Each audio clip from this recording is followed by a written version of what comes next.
The night was cold, the kind that seeped into your bones and settled there. Mark Vasquez sat in his dimly lit apartment in Warsaw, staring at the flickering screen of his laptop.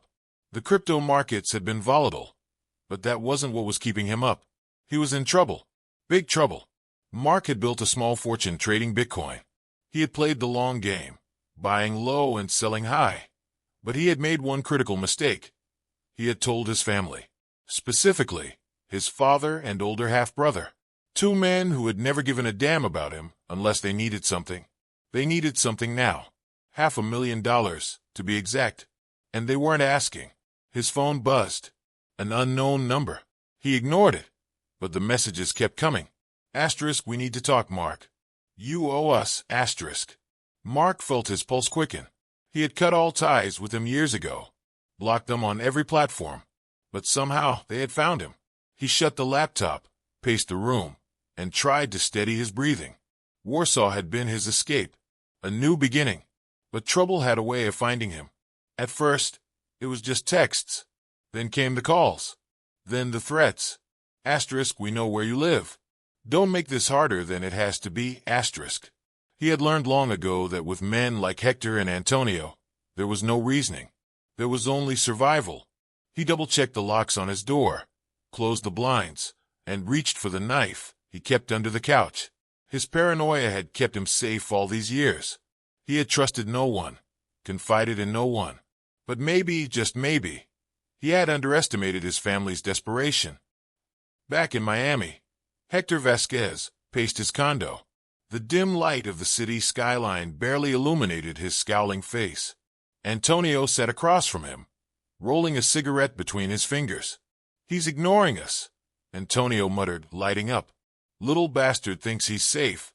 Hector gritted his teeth. He's got $500,000 in Bitcoin sitting in that wallet, and we're drowning. I lost everything in that real estate deal. And you? He gestured at his son.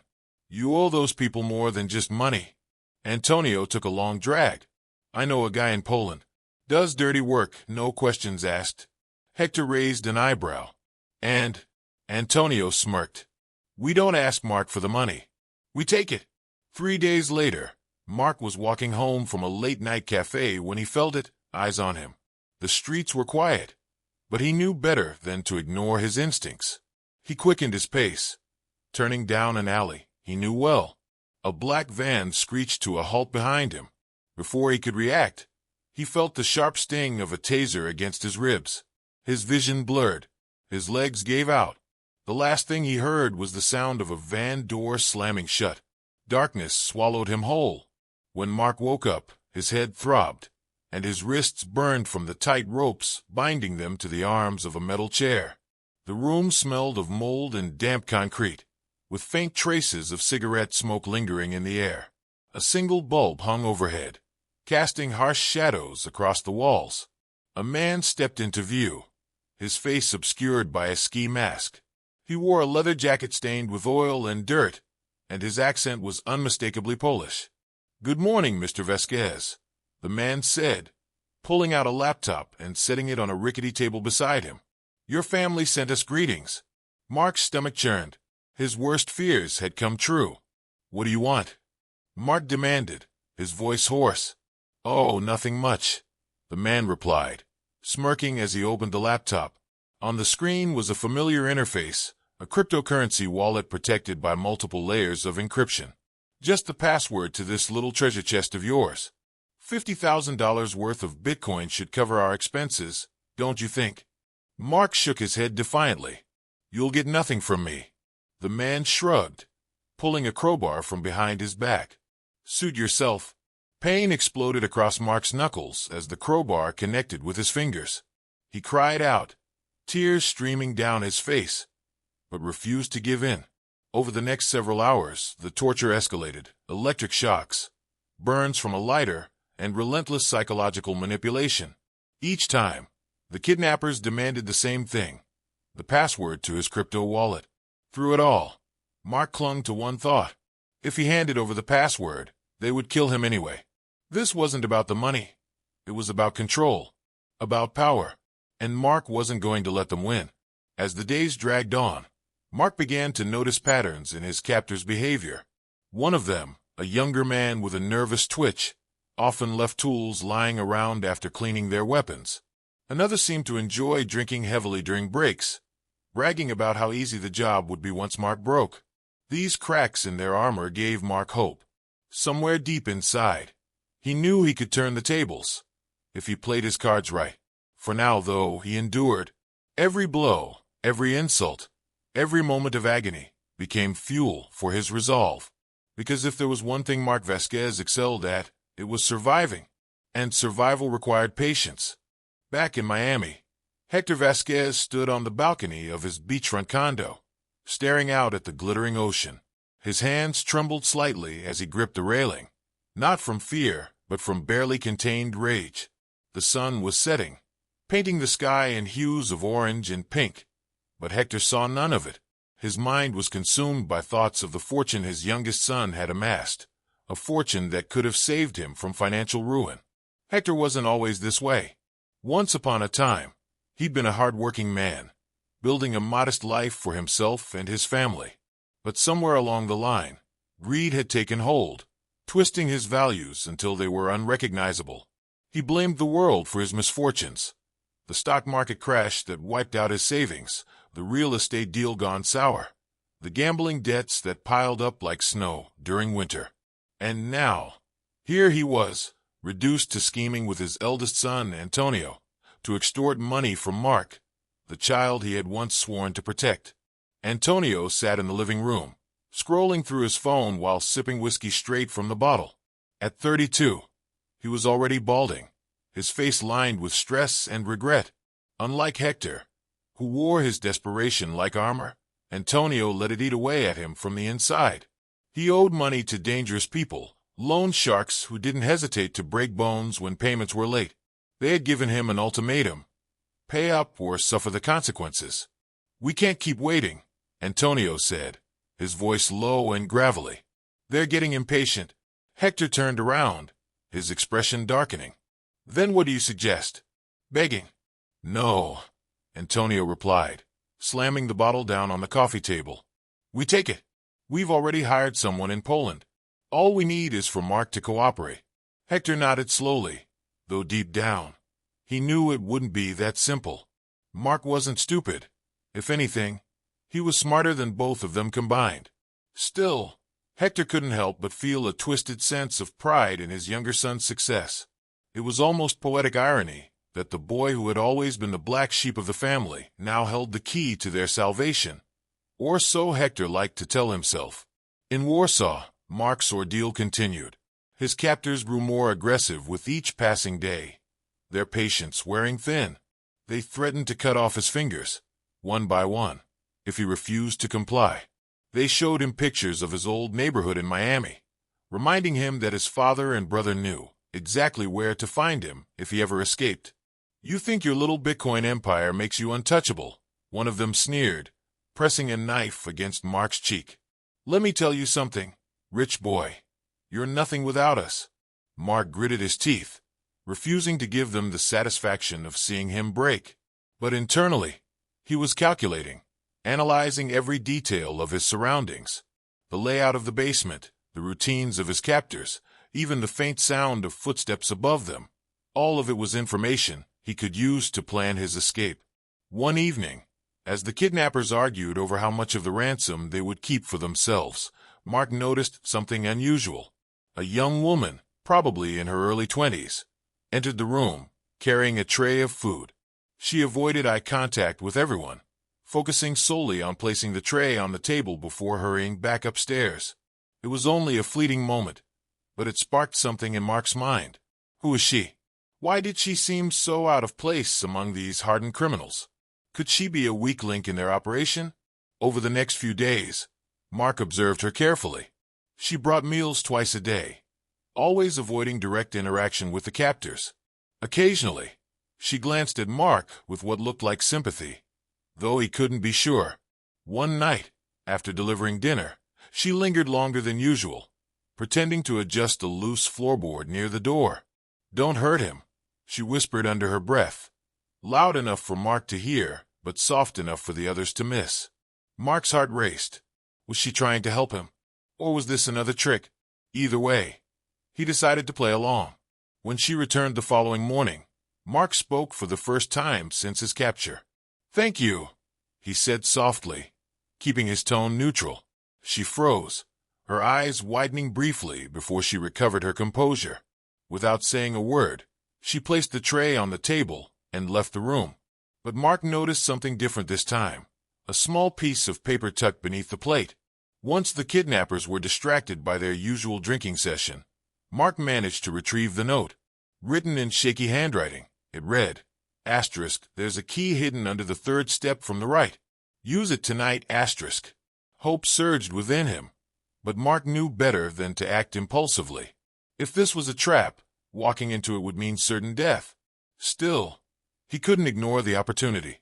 Desperation breeds risk, and Mark was running out of options. That night, as the kidnappers passed out drunk on the couch upstairs, Mark worked silently, using his teeth and bound hands to pry the key free from its hiding spot. His fingers bled from the effort, but finally, he succeeded. With trembling hands, he unlocked the cuffs, binding his wrists and ankles. Freedom was within reach, but Mark wasn't done yet. He owed these men something for what they had put him through, and revenge tasted sweeter than escape. Meanwhile, back in Miami, Hector and Antonio prepared for the inevitable fallout. They had no illusions about the risks involved in their plan. If Mark somehow survived and went to the authorities, they would face severe consequences. But Hector justified it to himself by convincing himself that Mark deserved it, that he had abandoned his family when they needed him most. Antonio, however, struggled with guilt. Late at night, when Hector was asleep, he would sit alone in the darkness, replaying every conversation he'd ever had with Mark. Had he pushed him too far? Was this betrayal truly necessary? "I'm doing this for us," he whispered to himself, though the words felt hollow.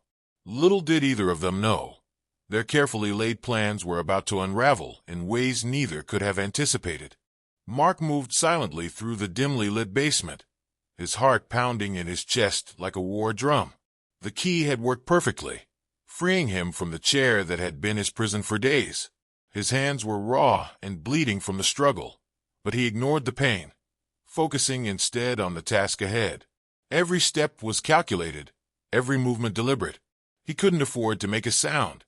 Above him, the kidnappers snored loudly, their drunken stupor offering him a narrow window of opportunity.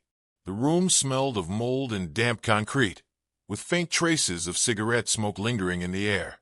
Mark's eyes adjusted to the darkness as he scanned the space for anything that might aid his escape. A crowbar lay discarded near the wall, where they'd beaten him earlier. He hesitated for a moment, then grabbed it, weighing its potential uses. If things went wrong, and they often did, he would need something to defend himself. As he approached the staircase leading upstairs, Mark paused, straining his ears for any sign of movement. The only sounds were the heavy breathing of the sleeping men above. Slowly, carefully, he ascended the steps, each creak threatening to betray his presence. When he reached the top, he spotted two figures sprawled across a tattered couch, one snoring loudly while the other mumbled incoherently. Their guns rested carelessly on the coffee table beside them. Mark's grip tightened around the crowbar. Revenge tasted sweet, but survival came first. He needed to get out without drawing attention. Still, the thought of leaving these men unscathed gnawed at him. They had tortured him, humiliated him, and reduced him to nothing more than a pawn in their twisted game. For a brief moment, he considered using the crowbar to silence them permanently. But reason prevailed. Killing them would only complicate matters further, and Mark wasn't ready to cross that line. Not yet. Instead, he slipped past them, his movements fluid and precise. The hallway beyond led to a door marked with peeling paint and a rusted lock. It was locked, but Mark noticed a screwdriver lying on a nearby shelf. With trembling hands, he used it to pry open the mechanism. The metal groaned softly, but the noise was drowned out by the snoring below. Freedom beckoned just beyond the threshold, but before he could step outside, a voice stopped him dead in his tracks. "Going somewhere?" Mark froze, the screwdriver clattering to the floor. Behind him stood the young woman who had left the note, her face illuminated by the faint glow of a bedside lamp. She held no weapon, but her expression was unreadable. Her eyes locked onto his with an intensity that made his skin crawl. "I'm not your enemy," she said quietly, her voice steady despite the tension in the air. "But you can't leave yet." "What are you talking about?" Mark demanded, his voice barely above a whisper. "They'll come after you if you escape now," she explained.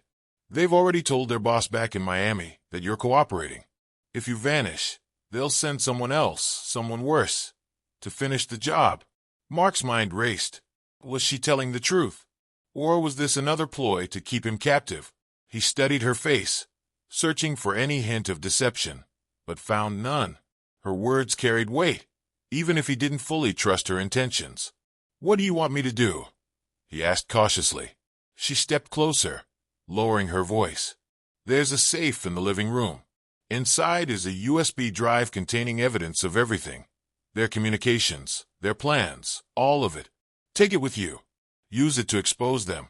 Only then will you truly be free." Mark hesitated. Retrieving the USB drive meant risking capture, or worse, but abandoning it felt like leaving behind a lifeline. After everything he'd endured, he owed it to himself to ensure these men paid for their crimes. Back in the living room, the kidnappers remained oblivious to the drama unfolding mere feet away. Mark crept toward the safe embedded in the wall, behind a painting of a forest landscape. It was secured with a combination lock, and for a moment, panic threatened to overwhelm him. Without the code, breaking into it would require time he didn't have. Then he remembered the woman's earlier visit. She had lingered near the safe during one of her trips downstairs, pretending to adjust the painting while glancing furtively at the numbers etched into the frame. Mark recalled the sequence. 17-23-45. With shaking hands, he entered the code. The lock clicked open, and he swung the door wide. Inside, nestled among stacks of cash and counterfeit documents, sat the USB drive. Mark pocketed it quickly, his fingers brushing against cold metal as he prepared to flee once more. But fate had other plans. As he turned to leave, the floorboards beneath his feet creaked audibly. The sound echoed through the silent house, jolting the nearest kidnapper awake. "What the hell?" the man muttered groggily, sitting up and reaching for his gun. Mark reacted instinctively, swinging the crowbar with all his strength. The blow connected squarely with the man's temple, sending him crashing back onto the couch. Blood pooled on the carpet as the second kidnapper stirred, blinking blearily. "Who's there?" he called out, his voice slurred with alcohol. Before the man could fully awaken, Mark lunged forward, delivering another devastating strike. This time, the crowbar met flesh with a sickening crunch, silencing the kidnapper forever. Breathing heavily, Mark surveyed the carnage around him. Two bodies lay motionless on the floor, their lives extinguished in the blink of an eye. His hands trembled as he wiped them clean of blood, knowing full well that this act would change him forever.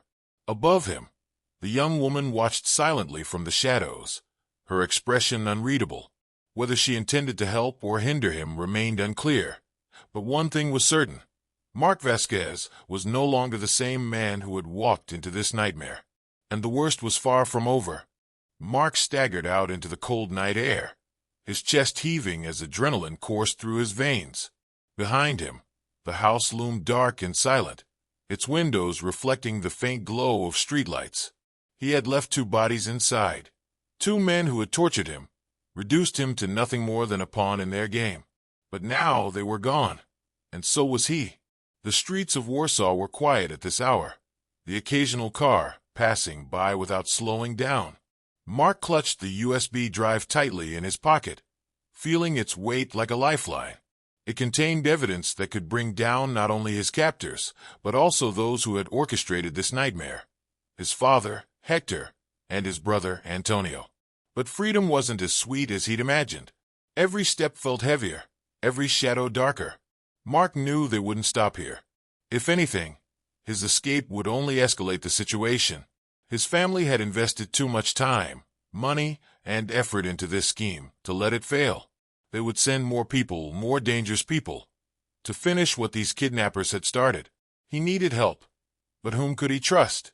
Mark had lived most of his life alone, cutting ties with anyone who might betray him. In Warsaw, he knew no one except the mysterious woman who had given him the note. Was she an ally or another player in this deadly game? Either way, he couldn't afford to take chances.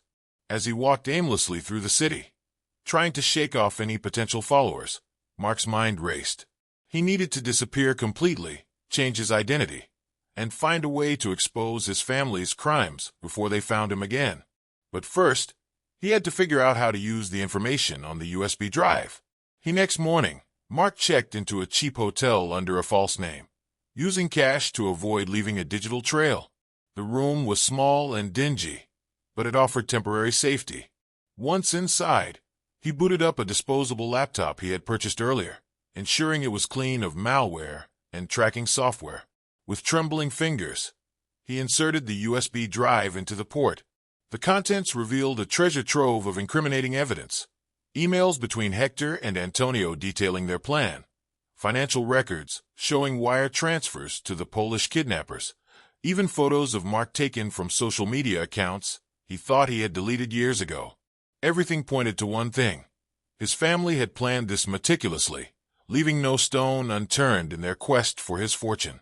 Among the files, Mark discovered something unexpected, a video recording of a conversation between Hector and Antonio. In it, they discussed their desperation, blaming Mark for abandoning them when they needed him most. Their words were laced with venom, each sentence dripping with hatred and greed. "You think he'll just hand over the Bitcoin?" Hector asked, his voice low and menacing. "No," Antonio replied, lighting a cigarette. "But we'll make him, one way or another." Mark watched the video twice, his jaw clenched so tightly it hurt. This wasn't about survival anymore. It was personal. His family had crossed a line they couldn't uncross, and he vowed to make them pay. That evening, Mark made a decision. He called the local police, reporting the kidnapping and providing them with enough evidence to link his father and brother to the crime. It wasn't easy.